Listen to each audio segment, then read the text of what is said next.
आज हम बात करते हैं कि आपका जो मेटासेंट्रिक हाइट होती है उसको हम किस तरह से कैलकुलेट कर सकते हैं। ठीक है, तो आप यहाँ पे देखेंगे मैंने लिखा हुआ है मेटासेंट्रिक हाइट होती क्या है, distance between centre of gravity and मेटासेंटर।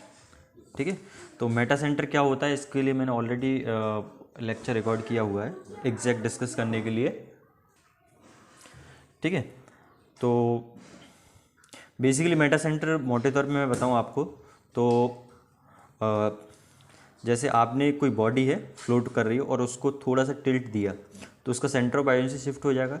तो सेंटर ऑफ बायोंसी की लाइन ऑफ एक्शन जो सेंटर ऑफ ग्रेविटी की लाइन ऑफ एक्शन से मीट करेगी वो पॉइंट कहलाता है मेटा सेंटर।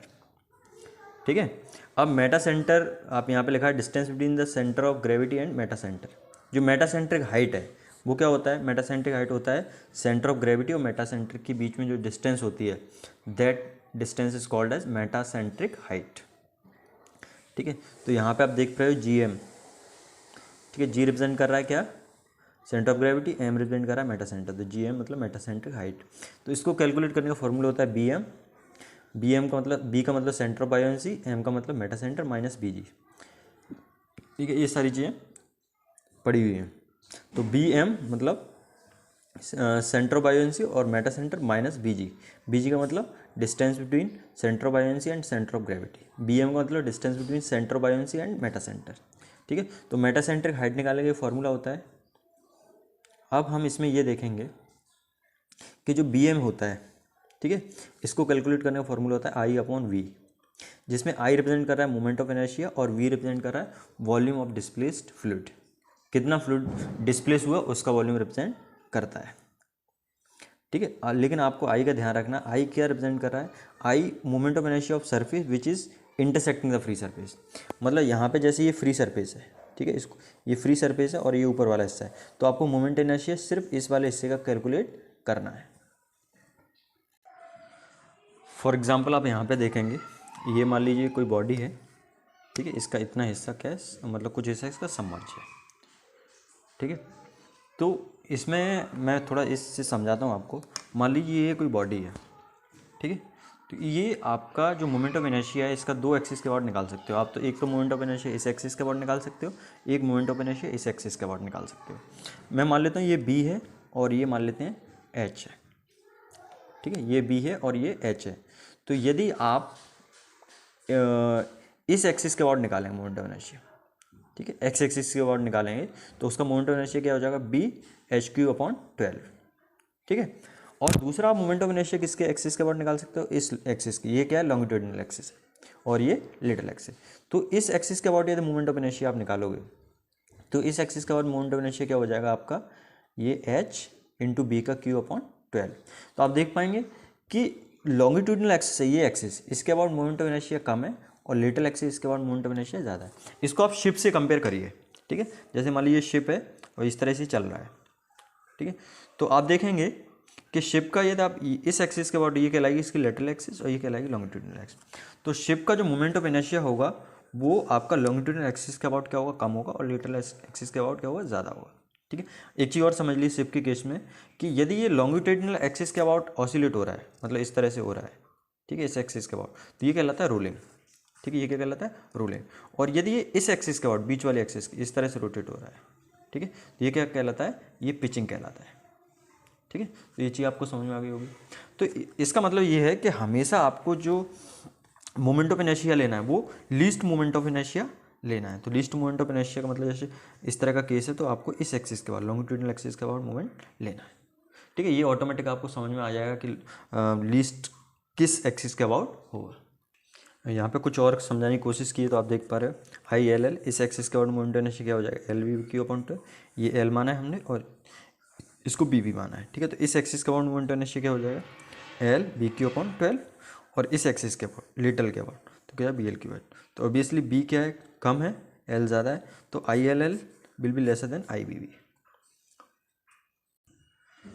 तो यहाँ पे हम एक न्यूमेरिकल सॉल्व करते हैं जिससे आपको मेटासेंट्रिक हाइट का कैलकुलेशन थोड़ा और आसानी समझ में आ जाए। ठीक है, तो आप इस न्यूमेरिकल में देखेंगे मैंने यहाँ पे कुछ दिखाया हुआ है कि रेक्टेंगुलर पोर्शन है ना, यहाँ पे ये दिया हुआ है आपका एक रेक्टेंगुलर पोर्शन है जो कि 5 मीटर लॉन्ग है और 3 मीटर वाइड है and 1.2 metre high. The depth of immersion of the portion is 0.8 metre. तो बेसिकली ये है किस तरह से वो समझो आप, ये इस तरह का पोर्शन है, ठीक है। ये 5 मीटर लॉन्ग है और ये 3 मीटर वाइड है और इसकी जो डेप्थ है, गहराई है, वो कितनी 1.2। लेकिन ये इमर्शन कितना है इसका, इमर्शन की हम बात करें तो, लेकिन 1.2 मीटर में से ये सिर्फ 0.8 मीटर ही क्या है, पानी के अंदर है, ठीक है। तो इसके बाद अब इसमें मैं लोकेट कर दिया है मैंने बेसिकली। अब यदि आप इसको सामने से देखेंगे तो सामने से क्या ये वाला हिस्सा दिखेगा, मतलब ये वाला हिस्सा दिखेगा तो इसका विड्थ दिखेगा प्लस इसकी डेप्थ दिखेगी, है ना। तो विड्थ कितना है 3 मीटर और ये डेप्थ, ठीक है। यदि आप टॉप से देखेंगे तो क्या दिखेगा आपको, विड्थ दिखेगा और इसकी लेंथ दिखेगी। तो मैंने यहाँ पे लोकेट कर दिया 5 मीटर इसकी लेंथ है, ठीक है। और ये विड्थ दिखेगी तो ये विड्थ लोकेट कर दी, चौड़ाई वाइड, ठीक है। और यहाँ से यहाँ तक आपको डिस्टेंस दे रखी है इसमें डेप्थ। ये डेप्थ कितना दिया है इसका 1.2 मीटर और ये फ्री सरफेस है, ठीक है। फ्री सरफेस से तो ये वाला जो पोर्शन है ना, ये वाला पोर्शन क्या है इसमें डूबा हुआ, ये वाला पोर्शन डूबा नहीं है, ठीक है। ये चीज़ आपको समझ में आती है। अब मैं यहाँ पे सब चीज़ लोकेट कर देता हूँ सबसे पहले। तो ये यहाँ से यहाँ तक का डिस्टेंस दे रखा है 0.8 मीटर।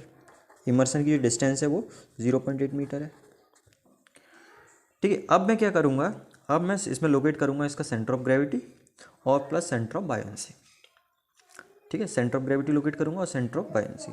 तो यदि मैं सेंटर ऑफ ग्रेविटी की बात करूँ तो इस पोर्शन का जो सेंटर ऑफ ग्रेविटी यदि आप यहाँ से लोकेट करेंगे, ठीक है, तो इसको नाम देते हैं, इसको नाम दे देते हैं O, ठीक है। और यहाँ पे सेंटर ऑफ ग्रेविटी लोकेट कर देता हूँ मैं। तो इसका सेंटर ऑफ ग्रेविटी जो ये है, तो इसका सेंटर ऑफ ग्रेविटी जैसे मैं इसकी बात कर रहा हूँ तो इसका सेंटर ऑफ ग्रेविटी ये रेक्टेंगुलर है तो इसका सेंटर ऑफ ग्रेविटी कहाँ ला कर बीच बीच में लाई करेगा। तो ये जो सेंटर ऑफ ग्रेविटी है वो यहाँ पे कहीं होगा, ठीक है। ये G लोकेट कर दिया। अब आपको लोकेट करना है सेंटर ऑफ बायोंसी, ठीक है, या सेंट्रोइड ऑफ बायोंसी। तो सेंट्रोइड ऑफ बायोंसी का मतलब क्या होगा कि जो लिक्विड डिस्प्लेस किया है उसका सेंटर कहाँ होगा। तो कितना लिक्विड डिस्प्लेस किया है इसने, ये वाला लिक्विड डिस्प्लेस किया, मैं इसको यहाँ से दिखा देता हूँ। तो यहाँ तक ये वाला लिक्विड इसने डिस्प्लेस किया है, तो ये लिक्विड डिस्प्लेस किया तो इसका सेंटर कहाँ पे होगा, इसके बीच बीच में होगा। सबसे पहले आप ये समझ लो, इसमें हमने जो G है तो यहाँ से यहाँ तक की डिस्टेंस कितनी होगी, ये मान लीजिए G है, यहाँ से यहाँ तक डिस्टेंस, तो ऑब्वियसली ये 1.2 है तो ये 0.6 हो जाएगा। कितना हो गया 0.6, है ना, इसका आधा, हाफ। अब सेंटर बायोंसी, तो इस पोर्शन का आपको सेंट्रोइड निकालना है, ठीक है। इस पोर्स का सेंट्रोइड निकालना है तो इस पोर्स का सेंट्रोइड यहाँ का ही होगा। ऑब्वियसली ये 0.8 है तो इसका हाफ कितना हो जाए 0.4। तो यहाँ पे मैं इस सेंटर बायोंसी दिखा देता हूँ, इसको यहाँ पे प्रोजेक्ट करके दिखा देता हूँ। तो ये हो गया आपका 0.4, ठीक है। तो ये चीज़ आपकी आ गई यहाँ पे। अब आपको करना क्या है, इसमें क्या करना है अब आपको, अब हमको BG कैलकुलेट करना है ना। BG का मतलब ये वाली डिस्टेंस, यहाँ से यहाँ तक डिस्टेंस। तो ये पूरी जो डिस्टेंस है यहाँ से यहाँ तक, ये डिस्टेंस ये कितना 0.6 है और ये डिस्टेंस को माइनस कर दें तो ये वाली डिस्टेंस आ जाएगी। तो BG इक्वल्स आ जाएगा आपका 0.6 माइनस 0.4, है ना। ये आपको समझ आता है, ये B है सेंटर बायोंसी, ठीक है, और ये G है। तो इन दोनों के बीच में डिस्टेंस कितना है 0.2 मीटर, फाइन। तो GM। अब आपको निकाला मोमेंट ऑफ इनर्शिया, ठीक है। तो मोमेंट ऑफ इनर्शिया निकालेंगे I। तो इसका मोमेंट ऑफ इनर्शिया किस एक्सिस के बाद निकालना पड़ेगा आपको, इस एक्सिस के बाद निकालेंगे, ठीक है। इस एक्सिस के बाद निकालेंगे तो ये हो जाएगा मोमेंट ऑफ इनर्शिया क्या होता है B, इसका हो जाएगा आपका, ये मान लो लेंथ है तो हो जाएगा LBQ/12, ठीक है। LBQ/12 होगा। तो I इक्वल्स आ जाएगा, L की वैल्यू कितनी है 5 और B की वैल्यू कितनी है 3 का Q/12। तो इसको सॉल्व कर लेते हैं। इसको मैंने सॉल्व किया तो 5 × 3⁻³ अपॉन 12, तो ये आ गया 11.25। तो ये आ जाएगा आपका 11.25 मीटर की पावर 4, ये I आ गया। अब इसके बाद आपको निकालना है वॉल्यूम, ठीक है। इस पोर्शन का वॉल्यूम निकालना है। तो इस पोर्शन का वॉल्यूम निकालना तो बहुत आसान है। इस पोर्शन का वॉल्यूम आप कैसे निकालेंगे, सिर्फ कौन से का वॉल्यूम निकालना है, जो डिस्प्लेस हुआ है। तो इतना वॉल्यूम डिस्प्लेस हुआ है। तो देखो ये 0.8 है, ये 3 है और इसकी जो लेंथ होगी वो क्या इसके परपेंडिकुलर होगी, यहाँ पे नीचे देख सकते हो। तो ये आ जाएगा 0.8 multiplied by 3 and multiplied by 5। तो इसको कैलकुलेट कर लो, तो ये आ जाएगा 0.8 इंटू 3 इंटू 5, तो आ गया 12। तो V इक्वल्स आ गया 12 मीटर की।